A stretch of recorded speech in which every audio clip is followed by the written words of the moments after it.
Nous sommes dimanche matin, la page d'aujourd'hui c'est la page Kouf Dalet dans Masechet Ktuvot. Donc nous avons hier passé un long moment à parler du décès de Rabbi, l'auteur de la Mishnah, donc on va continuer sur ce sujet-là. Haou Yoma Denach Nafshe de Rabbi, le jour où l'âme de Rabbi a quitté ce monde, Gazru Rabbanan Ta'anita, les Chachamim ont décrété un jeûne. Ou Baou Rachame, ils ont prié, Ve'amre, et ils ont dit Kol man de amar nach nafshe de Rabbi, idaker bacherev. Quiconque déclare que Rabbi est mort, qu'il soit transpercé par le glaive. Slika amate de Rabbi le Igera, la servante de Rabbi, donc qui était une femme très célèbre. Donc on a parlé d'elle déjà dans la page d'hier. On avait également parlé d'elle dans Masechet Megillah sur ses compétences très particulières en hébreu, dans la compréhension de la langue hébraïque. Donc la servante de Rabbi est montrée sur le toit de la maison. Amra, elle a dit Elionim evakshim et Rabbi. Les mondes supérieurs réclament Rabbi. Ve'atartonim evakshim et Rabbi. Et les mondes inférieurs réclament également Rabbi. Donc on avait vu dans le Maharsha qu'il y a un conflit ici entre les mondes supérieurs, c'est-à-dire les mondes spirituels, et les mondes inférieurs, les mondes matériels, non pas au sens d'un conflit entre l'âme et la matière, mais entre le fait que Rabbi était Shalem, était parfait, et dans son intellection, dans la manière dont il voyait les choses du point de vue spirituel, et également dans l'action, c'est-à-dire dans la réalisation des mitzvot. Yehi ratson shiachofu tartonim et elionim, qu'il soit à volonté que les mondes inférieurs et le dessus, donc soumettent les mondes supérieurs, et donc que Rabbi reste parmi nous. Kivan de chazai kamazimne de ayel et vetakise. On avait vu hier que Rabbi a été malade, donc de maladies qui concernaient les entrailles, les intestins ou l'estomac. Comme elle a vu plusieurs fois qu'il est rentré aux toilettes, Chalat tefilin, et à chaque fois qu'il rentrait, bien sûr, avant de rentrer, il était obligé d'enlever cette filine. Ou manach leu, et de le remettre en ressortant, vekamitztaer, et ça lui était pénible. Donc la servante de Rabbi a vu que les actions, le monde de l'action, lui devenait pénible physiquement. Amra, à ce moment-là, elle a changé sa prière et elle a dit Yehi ratson shiachofu elionim et tartonim, qu'il soit à volonté que les mondes supérieurs soumettent les mondes inférieurs. C'est-à-dire qu'elle a compris que la perfection de Rabbi dans le monde du matériel n'était plus possible à cause de la souffrance et qu'il valait mieux que ce soit sa perfection spirituelle qui s'exprime. Velo avu shatke rabanan milebaer achame. Mais le problème, c'est que les chachamim n'arrêtaient pas de prier. Et donc ils empêchaient l'âme de Rabbi de rejoindre son créateur. Qu'est-ce qu'elle a fait? Shakla Kuza, elle a pris une cruche en terre cuite. Shadia Meigera Leara, elle l'a jetée depuis le toit sur le sol. Ishtiku Merachame, donc quand ils ont entendu la brisure de ce vase, Ishtiku Merachame, ils ont arrêté de prier, ils ont été surpris. Venach nafshe de Rabbi, et c'est comme ça que l'âme de Rabbi a pu remonter chez son créateur, puisque à ce moment-là, donc l'absence de prière a permis à Rabbi donc de mourir. Donc le Maharsha explique là-bas également que la raison pour laquelle il s'agit donc d'un ustensile en terre cuite, c'est que c'est pour montrer le fait que le corps est semblable à cet ustensile. On retrouve d'ailleurs cela dans le fameux texte d'Untan et Tokef qu'on lit à Rosh Hashanah. Donc c'est Cheres Anishba, donc la terre cuite qui est brisable, qui se casse, et quand elle est cassée, n'est plus réparable. Donc ça veut dire qu'elle a compris que le stade de souffrance physique auquel est arrivé Rabbi était irréversible, et que maintenant il devait se séparer de la matière. Amrou les Rabbanan, les Bar Kapara, les Chachamim ont déclaré à Bar Kapara, Zil Ayen, il dit va voir ce qui se passe. Azal, il est parti. Ashkache denach nafshe, et il a vu qu'il a trouvé Rabbi, donc qui était décédé. Car el il vouchait, il a déchiré son vêtement, ve'adre le car el achore, mais il a retourné sa déchirure dans le dos. Donc le Maharsha explique également que la raison pour laquelle il a mis sa déchirure dans le dos, c'est pour que il ne soit pas qu'il ne soit pas semblable à une personne qui déclarait que Rabbi est mort, alors que les Chachamim avaient dit que celui qui déclarait que Rabbi est mort, donc serait transpercé par le glaive. Donc il a dû déchirer son vêtement puisque le Rav était niftar, mais malgré tout, il a caché la chose. Patach ve'amar, donc il a commencé à parler. Er elim umtsukim achazu be'aron hakodesh. Donc Er elim, ce sont des anges, Umtsukim, Rashi explique que c'est les tzadikim. Donc aussi bien les anges que les tzadikim, donc de ceux qui sont présents ici, Achazu Ba'aron HaKodesh, tiennent la sainte arche. Donc ici à nouveau, donc le cercueil entre guillemets, ici c'est le corps en fait. Le corps de Rabbi, il est semblable au Aaron HaKodesh, qui est en fait l'ustensile qui contient les luchot, de la même manière que le corps de Rabbi est l'ustensile qui contient la Torah. Nitzru elim et metsukim. Donc les anges ont vaincu les tzadikim. Venishba Aaron HaKodesh, et la sainte arche a été enlevée. Donc on sait que dans le Nach, on a vu que plusieurs fois l'arche sainte a été capturée. Donc il prend cette métaphore-là. Amroulé, donc il ne s'est pas expliqué de manière explicite, il a parlé de manière imagée. Donc il avait interdiction de dire que Rabbi était mort. Amroulé, à ce moment, les Chachamim lui ont dit Nach nafshe, est-ce qu'il est décédé? Amarleu atun ka amritu. Il leur a dit c'est vous qui l'avez dit. Analo ka amina, moi je ne l'ai pas dit. Donc en fait il leur a fait dire ce que eux avaient interdit qu'on dise. Bishat petirato shel Rabbi, au moment où, c'est une Gemara très très célèbre qu'on va lire ici, donc au moment où Rabbi est décédé, Zakaf Eser Etzbeotav, avant de mourir, il a dressé ses 10 doigts, clapés marla vers le ciel. Amar, il a dit, Ribono shel Olam, maître du monde, Galoui viadou alefanecha shiagati beser etzbeotai batora. Il est révélé et connu de tes yeux que j'ai peiné des 10 doigts de mes mains pour accomplir la Torah.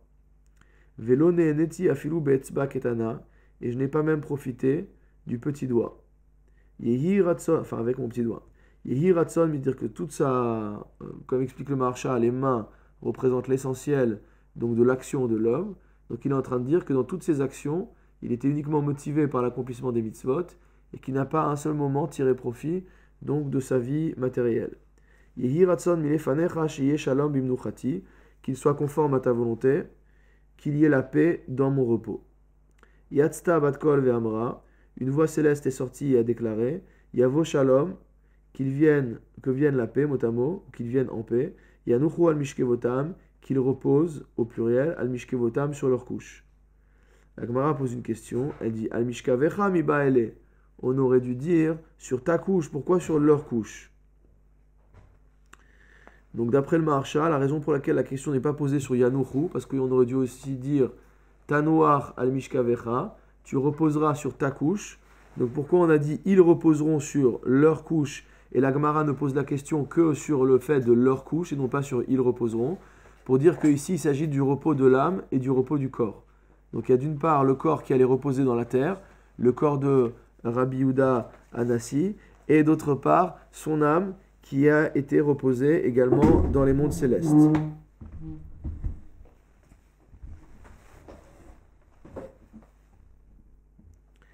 Mais ça y allait les Rabbi Chia bar Gamda, donc cela apporte un support à l'enseignement de Rabbi Chia bar Gamda. De Amar Rabbi Chia bar Gamda, Amar Rabbi Yossi ben Shaoul, car Rabbi Chia bar Gamda enseigne au nom de Rabbi Yossi bar Shaoul, Besha'a she'at tzadik niftar mina olam, au moment où le tzadik quitte ce monde, Omrim al aché asharet lifnei akadosh baruchu, les anges du service divin disent devant Dieu, Ribono shel olam, maître du monde, tzadik ploniba, il y a ce tzadik qui arrive.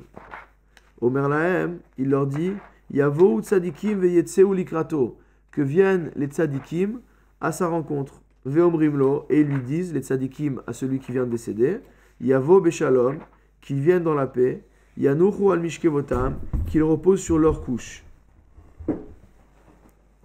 Alors ici, sur leur couche, il s'agit en fait de la couche de ce tzadik-là lui-même, mais également de la couche de tous les autres tzadikim qui sont déjà décédés, et qu'il va aller rejoindre. Amar Rabbi Elazar enseignait, Besha tzadik niftar mina olam, au moment où le tzadik quitte ce monde, Shalosh kitot shel malaché asharet yotzot likrato, 3 classes d'anges viennent à sa rencontre. D'après le Maharsha, ces trois classes d'anges correspondent aux 3 niveaux qui existent, à savoir le monde céleste, le monde intermédiaire et le monde terrestre. Achat omeretlo, donc celui du monde céleste lui dit, Bo beshalom, viens dans la paix. Donc on avait déjà vu dans la Gemara Berachot qu'il ne faut jamais dire à un vivant Bo beshalom, parce que le beshalom dans la paix désigne une situation statique et en fait ne s'applique qu'aux morts. lorsqu'on parle à un vivant, on lui dit les shalom, c'est-à-dire que le vivant est dans la dynamique. Il est toujours en train, il va vers un endroit, il est toujours dans le mouvement. Si on dit à quelqu'un tu es béchalom, chas shalom, ça veut dire que tu es mort, c'est fini. Tu es dans une paix qui est le repos éternel. Ve'achat omeret holech nechocho. Il y a une seconde classe d'anges qui dit holech nechocho, ça veut dire que tu marches droit. Et donc ça, d'après le Maharsha, ça correspond aux anges du monde intermédiaire pour nous dire que le tzaddik marche droit, il n'est pas soumis au mazal, il n'est pas soumis aux astres, il n'est pas soumis aux contingences de la nature. Ve'achat omeret lo, et une troisième classe d'anges lui dit, donc ça c'est les anges donc, qui font partie de la classe terrestre, il y a Vo Shalom, que vienne la paix, il y a Nuchu Amishkevotam, qu'ils reposent sur leur couche, c'est-à-dire qu'il part ici du repos du corps dans la terre. Besha She'arasha Nevad Minaolam, lorsqu'un Racha, et là on ne dit pas qu'il est Niftar Minaolam, on dit qu'il est Nevad Minaolam, c'est-à-dire en gros on se débarrasse de lui. Shalosh Kitot Shel Malache Chabala Yotzot Likrato. 3 classes d'anges de destruction viennent le voir. La première, Achat Omeret, En Shalom Amar Hashem la Reshaim. Dieu a déclaré, il n'y a pas de paix pour les impies. Ve'achat Omeret, la seconde lui dit, Les Maratseva Ishkav, qu'il aille donc se coucher dans la souffrance. Ve'achat Omeret, et la troisième lui dit, Omeret Lo lui dit, Reda, descend, donc ça c'est les anges à nouveau, destruction, mais du monde terrestre. Reda vehashkeva et arelim, descend et va donc résider avec les arelim, c'est-à-dire avec les incirconcis, donc notamment une allusion au prophète Yeshaya, où on parle des incirconcis du cœur, c'est-à-dire les gens qui n'ont pas fait le service nécessaire de Dieu dans ce monde-ci. Alors on va maintenant, après ce long passage, on va revoir encore Rabbi et ses enfants, mais on va tout de suite attaquer une nouvelle Mishnah. Kolzman Shei Mishnah. Kolzman Shei Bevet Avia. Tant que la femme, veuve, est dans la maison de son père, Govak Tuvata Leolam, elle peut à tout moment réclamer sa ketouba auprès des héritiers de son mari, sans limite de temps. Il n'y a pas de date de péremption. Kolzman Shei Bevet Baala. Tant qu'elle est dans la maison de son mari, c'est-à-dire qu'elle reste veuve dans la maison de son mari, Govak Tubata Adesrim Vechamesh Shanim, elle a un délai de 25 ans pour réclamer le montant de sa ketouba. Sheyesh Beesrim Vechamesh Shanim Sheta'ase Tova Keneged Ketuvata. Parce qu'en fait, le raisonnement ici du Tanakama, de Rabbi Meir, donc c'est qui est Tanakama, c'est qu'en 25 ans de vie dans la maison de son mari, en fait, elle va récupérer sur les biens des orphelins l'équivalent de sa ketouba en 25 ans. D'accord? Comme dit Rashi, Sheta asetova minirse yetomim, notenet la lechem ou melach lishrenea.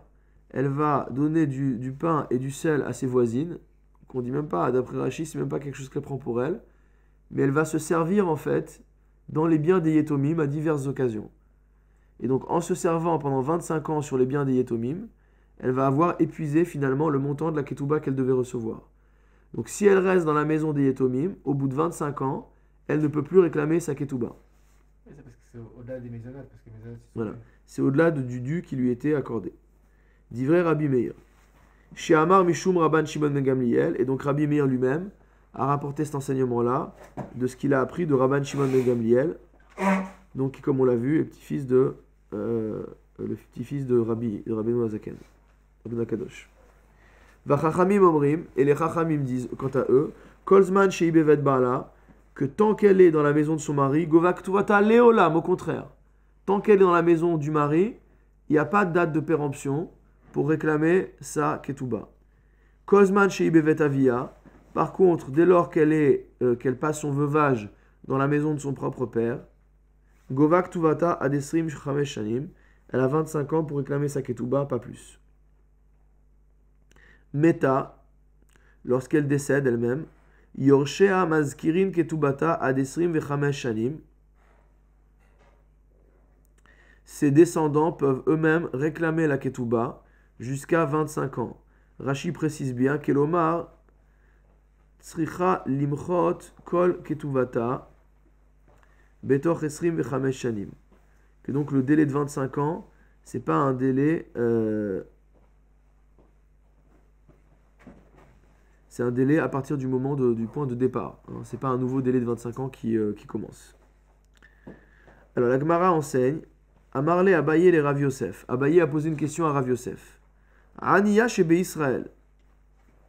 Disons qu'on prend une femme pauvre dans le peuple d'Israël. Adesrim vechamesh shanim. Donc on va dire que c'est 25 ans le délai pour elle. Ou Martha bat Baitos adesrim vechamesh shanim. Et Martha, la fille de Baitos, tu vas dire que c'est 25 ans aussi.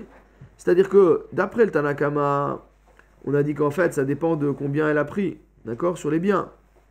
Et tu vas me dire qu'une pauvre qui se satisfait de pas grand-chose, on va lui donner la même durée pour récupérer sa ketouba que Martha, fille de Baitos, qui était l'une des femmes les plus riches que le peuple d'Israël n'ait jamais connue. Amarle, il lui a répondu, les fum gamla shihana, c'est-à-dire en fonction du chameau, la charge. Dire qu'on ne peut pas dire que les choses sont les mêmes pour toute personne, d'accord ?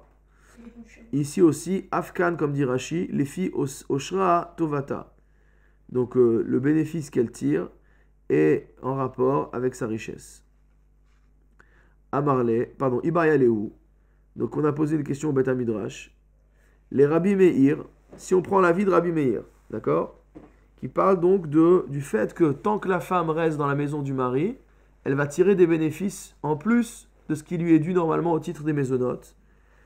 Alors il dit Maouch et Téchalesh. Est-ce qu'on peut faire des calculs au prorata? Donc Téchalesh, a priori, il devait dire divisé par 3, mais ici c'est un sens général. Est-ce qu'on peut proratiser? C'est-à-dire si par exemple elle est restée 5 ans dans la maison de son mari et que la Mishnah a dit d'après Rabbi Meir qu'au bout de 25 ans elle ne peut plus réclamer sa ketouba, est-ce qu'on va considérer qu'elle a perdu et qu'après elle réclame? Est-ce qu'on va considérer qu'elle ne peut réclamer que 80% de sa ketouba et qu'elle en a perdu 20%? T'es cool. Cette question est restée ouverte parce que, a priori, ce serait la logique de Rabbi Meir, mais d'un autre côté, ce n'est pas la chose qui a été enseignée, donc on reste dans l'expectative. Alors maintenant, sur l'avis des Chachamim, les Chachamim va Chachamim amrim kol zman vechule. Donc les Chachamim ont dit que tant qu'elle reste dans la maison de son mari, elle peut réclamer sa ketouba sans limite de temps. Amarle Abaye les Rav Yosef. Abaye a posé une question à Rav Yosef. Ata et Kodem Shkiata Chama, très intéressant ce passage. Il dit si elle est arrivée avant la Shkia, Govak Tubata. Donc on est à la fin des 25 ans, c'est le dernier jour. Elle arrive avant la Shkia, elle demande sa Ktuba, elle la reçoit. Le Achar Shkiata Chama, Logavia. Elle vient 5 minutes après, la Shkia est passée, elle ne peut plus recevoir sa Ktuba. Baï Puta, Chelta. Tu vas me dire qu'elle a renoncé à sa ketouba dans un laps de temps aussi court? Incroyable. Amarle in. Il lui a dit bien sûr que oui. Kol midat chachamim kenhi. La mesure des chachamim est toujours de la sorte. Berbaim ca tovel. Si on a un mikvé qui fait 40 ca, on peut se tremper dedans et se purifier. Berbaim ca chaser kortov eno tovel eno yachol litvol. Baen. S'il y a 40 CA moins epsilon, il ne peut plus déjà se tremper. C'est-à-dire que quand les Chachamim donnent un chiour, c'est le chiour. Alors c'est vrai que ça peut paraître abstrait de dire ok, c'est Shabbat à 19h48. C'est quoi la différence entre 19h48 et 19h49? Il s'est passé quelque chose? Le soleil il a plongé? Il est toujours au même endroit. Il a bougé à nos yeux d'epsilon aussi. Alors, mais c'est comme ça que les Chachamim ont fait les choses. Il y a une limite et il faut mettre une barrière. Donc, dès qu'on a franchi la barrière, on passe de l'autre côté. Amar Rav Yehuda, Amar Rav. Rav Yehuda enseignait au nom de Rav. Et Id Rabbi Ishmael Berabi aussi, Lifne Rabbi. Rabbi Ishmael, fils de Rabbi aussi, a témoigné devant Rabbi. On a vu hier à quel point Rabbi Yehuda Anassi, donc estimait Rabbi aussi, le père de Rabbi Ishmael. Shamar Mishum Aviv, et là encore plus. Donc on voit un lien avec ce qu'on a vu hier, c'est que là Rabbi Ishmael rapporte un enseignement au nom de son père. Donc Rabbi avait dit hier qu'il reconnaissait, peut-être par modestie, que les actions de Rabbi aussi étaient encore plus grandes que les siens propres. Alors qu'est-ce qu'il a rapporté comme enseignement? L'Oshanu, notre Mishnah ne parle que du cas, Chez En Shtar Ketuva Yotse Mitachat Yadea. C'est-à-dire, il n'y a de limite dans le temps à ce que la femme réclame sa Ketuba que lorsque la femme n'a pas de shtar, c'est-à-dire qu'elle vient réclamer sans avoir un acte de Ketuba signé. Aval Shtar Ketuva Yotse Mitachat Yadea. Mais si elle vient avec le shtar qui indique combien elle doit recevoir, Gova Ktuvata Leolam, c'est sûr qu'elle a le droit de réclamer sa Ketuva quand elle veut. Pourquoi limiter sa capacité à recevoir la Ktuba alors qu'elle a un shtar? Ça paraît complètement fou. Rabbi Elazar Amar, Rabbi Elazar dit quant à lui, Afilu shtar Ketuba Yotse Mitachat Yadea, même si elle a un shtar à présenter, Ena Gova Elada Esrim Vechamesh Shanim, on lui laisse que 25 ans pour recouvrer sa dette. C'est étonnant, on n'a jamais vu ça qu'un Baal Chov. On n'a jamais vu que quelqu'un qui doit récupérer une dette, on lui limite dans le temps. S'il a le papier et que tant que le shtar n'a pas été honoré, il peut réclamer sa dette, même chez les héritiers. Métiv Rav Shechet, c'est pourquoi Rav Shechet va objecter à ça. Et il va nous dire, Baal Chov Gove Shelo Beazkara, que un Baal Chov, c'est-à-dire quelqu'un qui détient un crédit auprès d'un autre, dire que l'autre personne est endettée vis-à-vis de lui, il peut récupérer le montant de la dette chez l'Obeazkara. J'ai envie de traduire en français sans coup férir. C'est-à-dire il n'a pas besoin de prévenir. Regardez comment dit Rashi. Imshatak esrim vechamesh shanim. Si c'est tu pendant 25 ans, velo micha al chovo, mais qui n'a pas renoncé à la dette, lo ifsid bekar. C'est pas parce qu'il s'est tu qu'il a renoncé. Donc il peut venir du jour au lendemain, au bout de 25 ans, et dire merci de me rendre mon argent. Il n'y a aucun problème. Hechidami, de quelqu'un on parle. Idelonakach-tara. Si on parle d'un monsieur qui vient sans shtar, au bout de 25 ans, il dit merci de me rembourser. Bemaïgabe, sur la base de quoi il va récupérer son argent? Alors forcément, Eladnakach-tara, on est obligé de dire que c'est un bonhomme qui vient au bout de 25 ans avec son shtar. Mais c'est uniquement dans le cas d'un Baal Chov qu'il n'y a pas renonciation à ce crédit. Ha almana, achelta. Mais on va dire que contrairement au Baal Chov, la veuve, elle renonce. C'est-à-dire, c'est vrai, je reconnais que le Baal Chov, quel que soit le laps de temps écoulé, il pourra toujours aller réclamer son dû. Mais la almana, la veuve, au bout de 25 ans, elle ne peut plus aller chercher. Alors c'est contradictoire. Hu motivla, vehu mefarekla. Donc il a lui-même posé l'objection, et il va lui-même répondre. Leolam delona ketchtara. On parle uniquement d'un cas où il n'y a pas de shtar qui a été amené. Alors comment il peut se faire rembourser le Baal Chov s'il n'a pas de shtar? Veacha bemayaskinan. Donc dans notre cas, de quoi on parle? Keshechayav modé. Lorsque celui qui lui doit de l'argent reconnaît, il vient 25 ans plus tard et dit j'avais prêté 1000 euros, tu te souviens ou pas? Il dit c'est vrai, tu m'avais prêté 1000 euros, voilà 1000 euros. Il n'a pas besoin d'amener un shtar. Parce que l'autre reconnaît. Ve'ama Rabbi El-Am. Alors ça veut dire donc que l'almana, elle n'est pas comme le Baal Chov. Et pourtant Rabbi El-A, il avait rapporté, Shonin, que les gens qui répètent les braïtot ont l'habitude de dire Grusha Harehi ke Baal Chov. Qu'une femme répudiée, une femme divorcée, a le même statut qu'un Baal Chov. C'est-à-dire que le montant de la Ketouba que son mari lui doit, c'est comme une dette que le Baal Chov doit à la personne à qui il a emprunté. Hechidami. Donc là, vous avez qu'il y a un petit glissement de manière très très délicate entre la almana et la grusha. Alors, Hechidami, de quel cas parle-t-on? Idelona kita ktuba. Si tu me dis que la femme elle n'a pas de ktuba entre les mains, bemaï gavia, à nouveau, qu'est-ce qui va lui permettre d'aller chercher l'argent? Et là, non, on est obligé de dire dene kita ktuba, qu'elle vient avec sa ktuba entre les mains, ou grushahi delav barachulehi. Et là, en fait, c'est uniquement la divorcée qui ne renonce pas. Ha almana achelta. Donc il y a une différence entre la divorcée, d'accord, et la grusha, et entre la divorcée et l'almana et la veuve. Hachanami, ici aussi, de la même manière qu'on a vu qu'il y a cette différence entre la divorcée et la veuve, Keshechayav modé, on parle uniquement du cas où celui qui doit rembourser l'argent, modé, il reconnaît qu'il a cette dette. Amar Rav Nachman bar Yitzhak, Rav Nachman bar Yitzhak a enseigné. Tane Rav Yehuda bar Kaza, Rav Yehuda bar Kaza a enseigné Bematnita debe Rav Kaza, donc dans l'enseignement, sur l'enseignement de la maison d'études de Bar Kaza. Tav'a ketubata, une femme qui vient réclamer sa ketuba. Harei kevatechila. Elle est mot à mot comme au début. Ça veut dire qu'on appuie sur le chrono au moment où elle vient réclamer sa ketuba. La ketuba ne commence pas au moment où le mari est mort, mais les 25 ans ne commencent pas au moment où le mari est mort, mais les 25 ans commencent au moment où elle vient réclamer. Ve'im ayashta ktuba yotse mitachat yadea. Et de toute manière, si elle a une ktuba entre les mains, elle a le papier, gova ktubata leolam. Elle peut éternellement aller réclamer sa ktuba. Shelachle Rav Nachman bar Chizda le Rav Nachman bar Yaakov. Il y a beaucoup de Rav Nachman à l'époque. Rav Nachman bar Chizda a envoyé une lettre à Rav Nachman bar Yaakov, pour lui poser une question. Il lui a dit comme ça: Yelamedenu Rabenu, que notre maître nous enseigne, formule classique, Kesheshtar ketuva yotse mitachat yada machloket.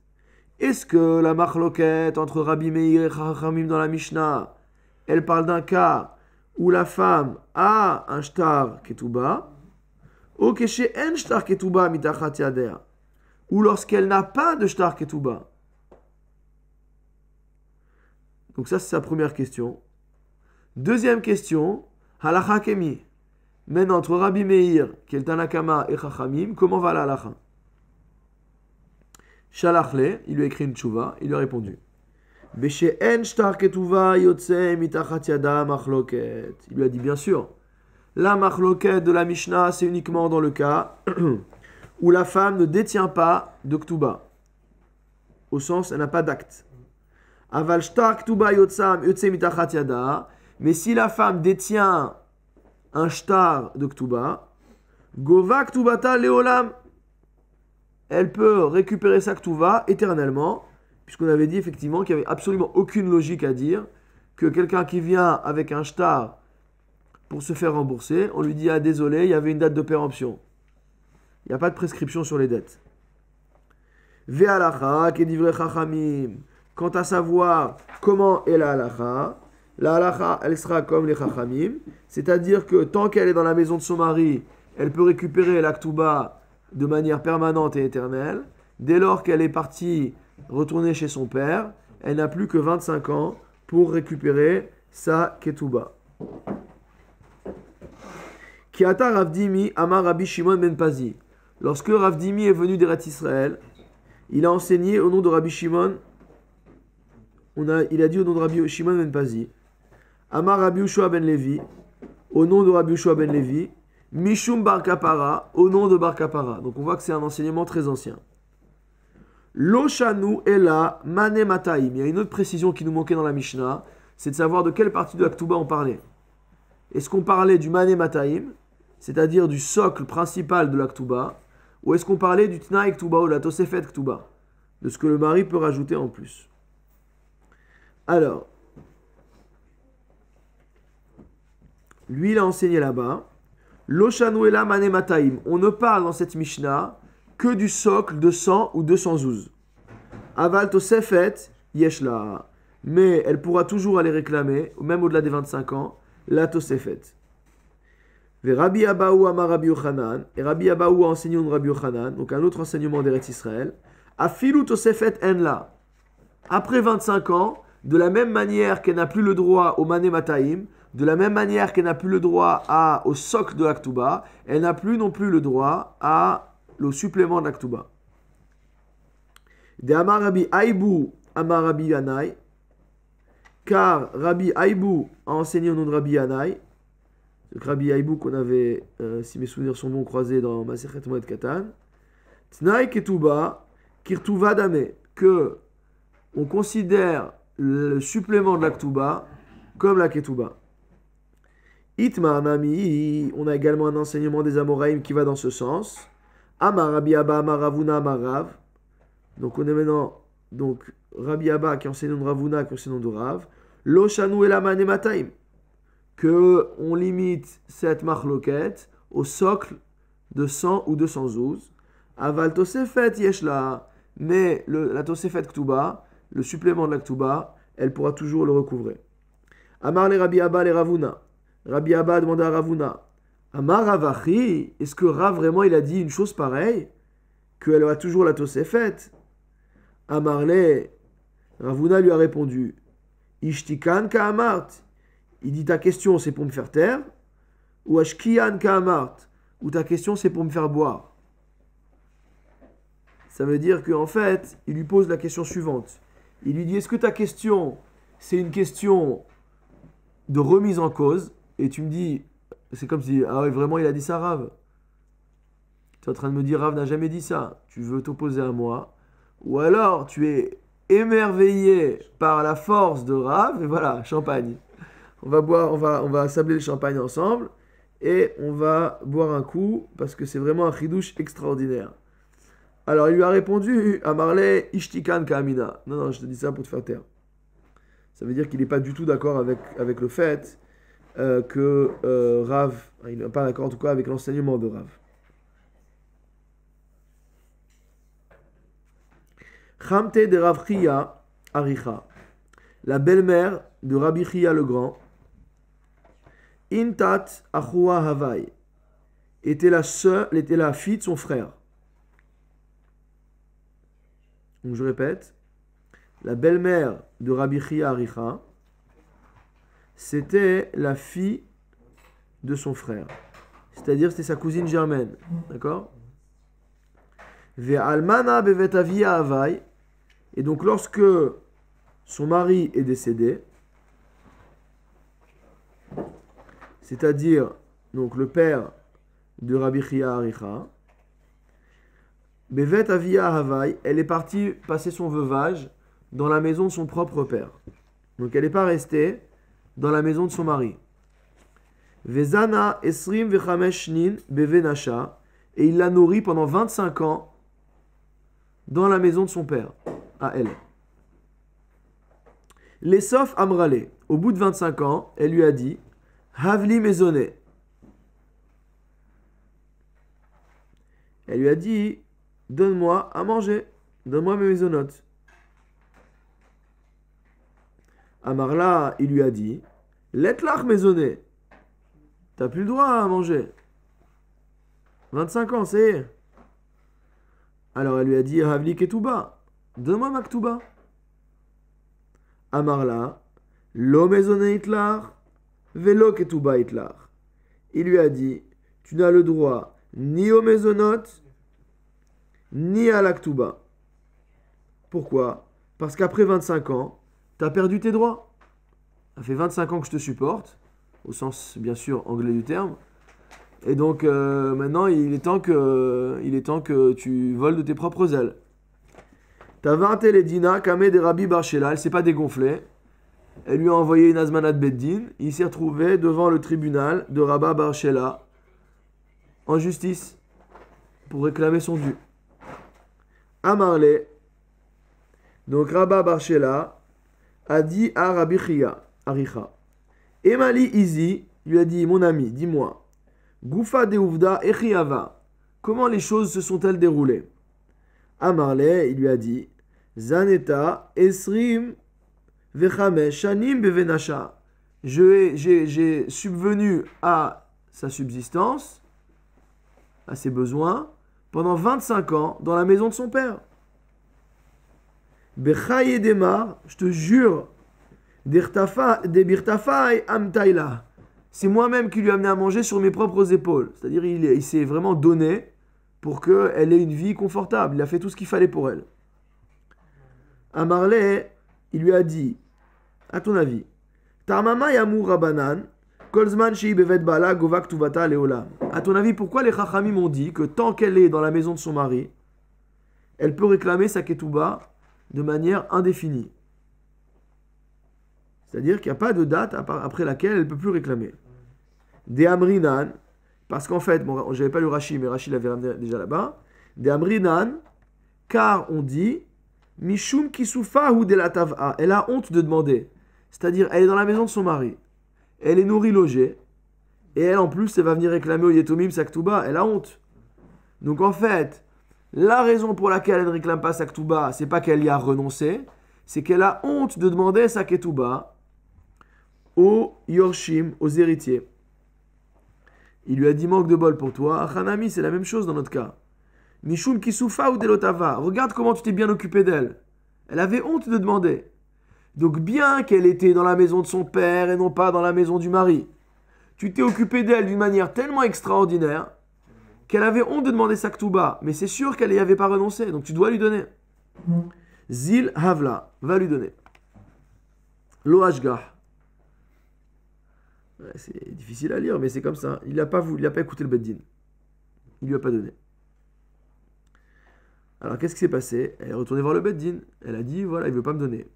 Qu'est-ce qu'a fait Rabbi je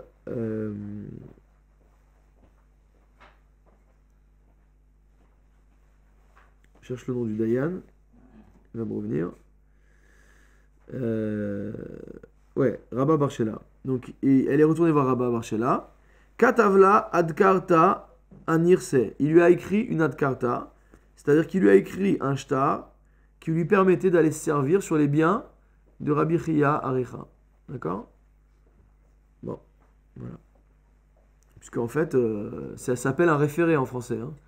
C'est-à-dire qu'en gros, lui, il voulait pas lui donner. Donc, le Rav lui a écrit un référé. Il dit, vas-y, tu peux aller te servir sur les terres de Rabbi Chia Aricha. Ata les kameh de Rava. Il est venu voir Rava. Donc, il est allé chercher la cour de cassation, ou la cour d'appel. Amarle, Chazimar Echidanan. Il dit, regarde comment il juge là-bas dans ce Beddin. C'est pas possible. Amarle, Shapir Danach. Il dit, c'est très bien ce qu'ils ont fait. Moi, je suis tout à fait d'accord. Appel rejeté. Amrale, elle lui a dit, Iachi, lezi lidali peri, demina uyoma adaidna. Maintenant, qu'est-ce qui s'est passé? Entre le moment où le Beddin a écrit le shtar de Hadkara, d'accord, et le moment présent, c'est bien en fait, normalement, à partir du moment où ils lui ont écrit le shtar de Hadkara, les biens potentiellement ils lui appartenaient à elle, d'accord? Et donc c'est bien qui lui appartenaient à elle, puisqu'ils étaient exigibles de la part donc, de Rabbi Chia Aricha. Donc lui, il a continué à en manger les fruits. Donc elle a été jusque boutiste, comme ça arrive souvent dans les procès, d'accord? Elle a dit, maintenant je veux en plus tous les pérotes que tu as mangés sur les terrains qu'on m'avait permis de saisir, et que je n'ai pas encore saisis, tu vas en plus me les payer. Voilà. Tu vas voir un peu ce que c'est de ne pas écouter le Dayan. Amarla, il lui a répondu, Achavilach ad karter. Il a dit, vas-y, montre l'ordre de saisine qui t'a été délivré par le tribunal de Rabba Barshela. Chazier, delo ava katuvba, donc Rava a vu, qui n'était pas marqué dessus, veishtam da'ana, qu'il nous est connu, din chasim elu de mitna inun, que les biens sur lesquels saisie peut être faite sont les biens qui appartenaient aux morts. Donc ça veut dire que lorsque Rabba Barshela a écrit l'acte de saisie sur les biens de Rabbi Chia Aricha, il n'a pas précisé que c'était uniquement sur les biens du mort. Parce qu'en fait, vu que Rabbi Chia Aricha, il a récupéré les biens du mort. Donc en fait, ils n'ont pas fait la distinction. Ils ont dit de toute façon, les biens du mort, ils sont à lui. Ses propres biens, ils sont à lui. Donc on va saisir sur ses biens, c'est tout. Il n'y a pas de différence. Amarla, il lui a dit, Adkara lav shapir ktiva. Il y a un vice de forme. D'accord? L'acte de saisie des biens, elle n'est pas conforme. Amrale, elle lui a dit, Tezil adkarta. Alors il dit, bon ok, laisse tomber l'histoire de la adkarta. Eshkol miyoma dishlime yoma chaza adashta. Elle dit, plutôt que de prendre les fruits à partir du moment où l'acte a été écrit, je vais prendre les fruits à partir du moment où sont finis les jours. Vous savez, finis les jours où on annonce la vente. On avait vu ensemble déjà que lorsqu'il y a ce genre de principe et qu'on permet de faire saisir les biens, pendant 30 jours, on va déclarer au Beddin matin et soir, les biens d'un tel sont en vente à tel prix. Pourquoi ? Pour que si jamais il y a quelqu'un, soit à qui ça appartient déjà, qu'ils avaient déjà acheté, soit quelqu'un qui est prêt à les acheter pour plus encore que cette somme-là, il puisse se déclarer. Après 30 jours, on peut faire la saisine. Donc là, elle dit, moi je renonce au fruit qui est entre le moment où l'acte de saisie a été rédigé et les 30 jours, d'accord ? Il dit, je commencerai que après la fin des 30 jours. Amarla, il lui a dit, Hanemile, Hechadela Ketif Teuta Bead Karta. Il dit, ça marche. Lorsque l'acte de saisie il était rédigé sans faute. Avalecha Diktiv Tauta Bead Karta, Letlanba. Mais si l'acte il a été mal rédigé, c'est fini pour toi. Amrale, elle avait quand même du répondant, cette femme. Elle lui a dit, pourtant, c'est toi-même, Rava, qui a enseigné que lorsque la hariyut n'est pas écrite dans un shtar, c'est-à-dire que lorsqu'il y a un shtar dans lequel il y a une dette qui est déclarée, et qu'on oublie de préciser la garantie sur laquelle repose cette dette, d'accord ? Taout soferou, on considère forcément que c'est une erreur de scribe, et donc ça ne constitue pas un vice de forme. Amar la Rava, il lui a dit, Beha, dans le cas précis, les cas les mémar taout soferou, on ne peut pas dire que c'est une faute de scribe. Des Beha filou Rabba Barshela Tahe, là c'est pas un scribe, c'est un chacham, et pas n'importe quel chacham. C'est Rabba Barshela qui a écrit le shtar, et donc malheureusement il s'est trompé, c'est un homme. Il a fait une erreur dans la forme, d'après Rava, la manière dont Rabba Barshela a écrit le shtar n'est pas conforme. Donc on ne peut pas invoquer une erreur de scribe. Erreur de scribe, ça veut dire que le Dayan, il a dit voilà comment il faut écrire, et que le scribe, il s'est trompé. Mais là, c'est le Dayan lui-même qui s'est trompé sur, il y a un vice dans le din lui-même. Mikara Husavour, qu'est-ce qu'il pensait du début ? Hane ve'ane d'idée, les biens du mort et les biens de Rabbi Chia Aricha, les deux, ils lui appartiennent, puisqu'il a hérité de son père. Donc il n'y a pas de distinction à faire. Maliméane, qu'est-ce qu'on en a à faire qu'elle aille chercher le montant de sa ketouba sur un bien qui appartenait antérieurement au père de Rabbi Chia Aricha, ou que ce soit sur un bien qui n'appartenait pas antérieurement à Rabbi Chia Aricha. Le résultat elle-même, celui qui passe à la caisse, c'est Rabbi Chia Aricha. Donc on prenne sur le compte BNP ou sur le compte Crédit Lyonnais, c'est la même chose, d'accord ? Velohi, il dit non, c'est pas du tout ça. Zimnin de Azla umshabecha lehu. Quelle est la différence ? C'est que parfois, ce qui va se passer, c'est que la femme en question, elle va aller s'occuper du champ qui a été désigné par le Beddin comme étant la garantie de sa ketouba pour qu'il prospère.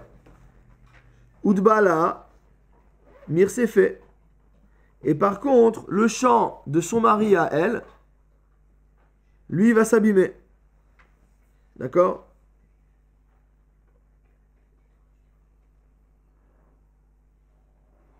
Ve'amarla, et il va lui dire, donc Rashi explique, Shelo yashbichem ayoresh.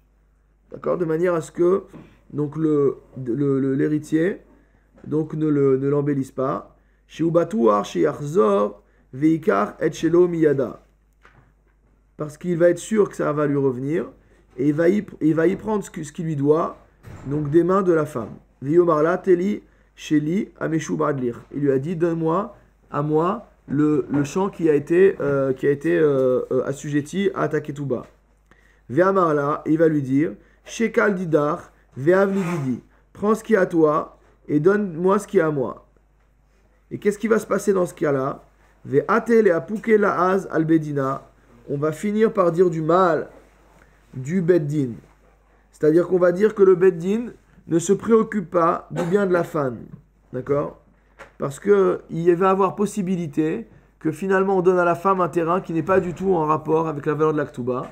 Il va prétendre que c'est ce terrain-là qui était assujetti à sa ketouba. Donc de manière à éviter ça, on écrit tout de suite quel est le terrain qui est pour la ketouba et quel terrain n'est pas pour la ketouba, de manière à ce qu'il n'y ait pas ce genre de stratagème qui soit utilisé et que ce soit en défaveur de la femme. Et donc du fait que Rabba Bar Shela n'a pas inscrit ces clauses dans l'acte de saisie sur les biens de Rabbi Chia Bar Abba, alors à ce moment-là, elle ne peut pas aller chercher maintenant, elle ne peut pas utiliser la Hadkara que lui a faite Rabba Bar Shela. Hadran ala chanose et aisha, viadra chalan anose et aisha, datan ala chanose et aisha, vedata chalan anose et aisha, lo titne sheminan anose et aisha, velo titne sheminach. Lo be'al ma'aden, velo be'al ma'adeate.